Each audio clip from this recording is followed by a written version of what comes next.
Hello everyone, it's Mimi again from Mimi's Worms, and today I just wanted to go over with you how to set up your worm bin.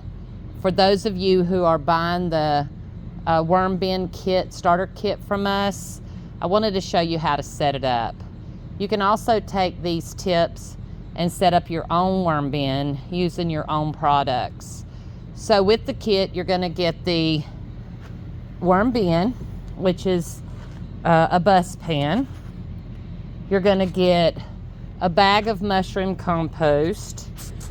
You're going to get a block of coconut coir, a bag of microbial food, improved worm chow, oyster shell flour, a thermometer, a worm blanket, and your worms. Now the first thing that I like to do is to take my coir.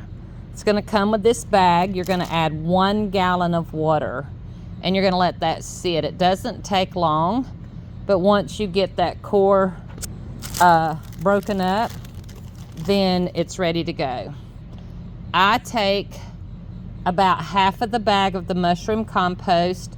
I wet it down, and then I really wet this down. As you can see, it's really, really wet. And then what I like to do is kind of set it at an angle. And if you see water piling up down here at the bottom, you can just dry that up. And I usually just dry it up and then leave the paper towel in there, because all it is I just got it a little bit too wet. You can sponge it out, whatever you want to do. And then I take a few handfuls of coconut coir, and I also put that in here. I'm gonna set this back down, and you can see this is really, really moist.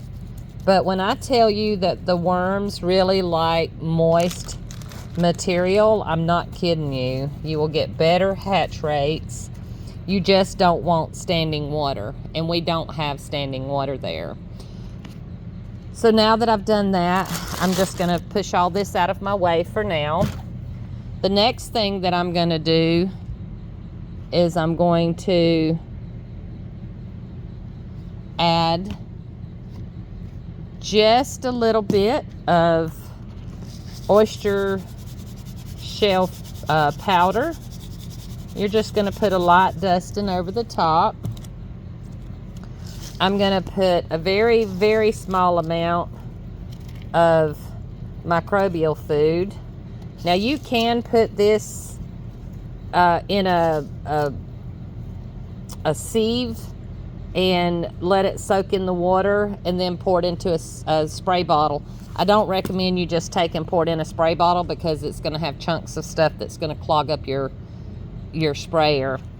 The next thing we're going to do is we're just going to add a light sprinkle of worm chow. And as you can see, that's just a light sprinkle. I'm just going to kind of just lightly on the top swoosh that. The next thing I'm going to do is I'm going to add in my 1 pound of worms. Now this is not quite a full 1 pound of worms, because I'm just doing this for showing you how to do it. It's just for educational purposes.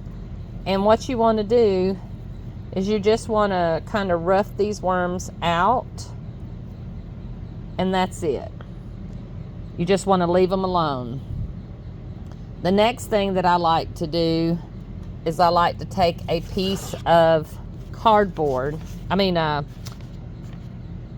newspaper, and you're going to want to lightly wet this paper.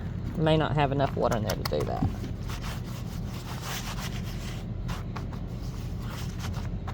Now that I've wet my paper, my worms are under there. The next thing I'm going to do is I'm going to put on my worm blanket. These worm blankets can be used in summer or winter, fall, spring, it doesn't matter. These are big enough you can cut them to fit these, you can do about 2 bins out of one of these. You're going to put that on the top. Then you're going to take a Mimi's worm thermometer. I actually think I have one of these where I don't have to open this one. If I don't, it's not, yeah, I do. So what I like about the Mimi's worm thermometers is they have these little dials on the front that tells you when it's green, or if you're in the yellow where it's caution, and then where the red is, that means you need to take action. In the yellow means, you know, something's kind of off, so you need to start kind of figuring out what's going on, because when it gets to that red, you really need to be prepared to do something. You're just going to poke this through your worm blanket, and sometimes it's kind of hard to get through,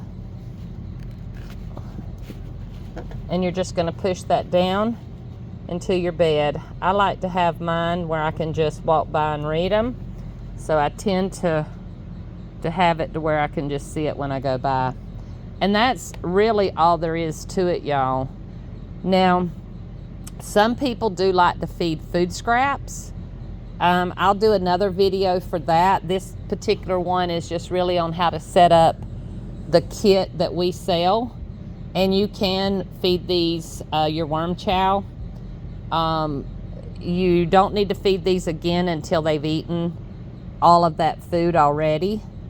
But these worms are going to be very happy in this home because it is very moist, and they really like moist environments.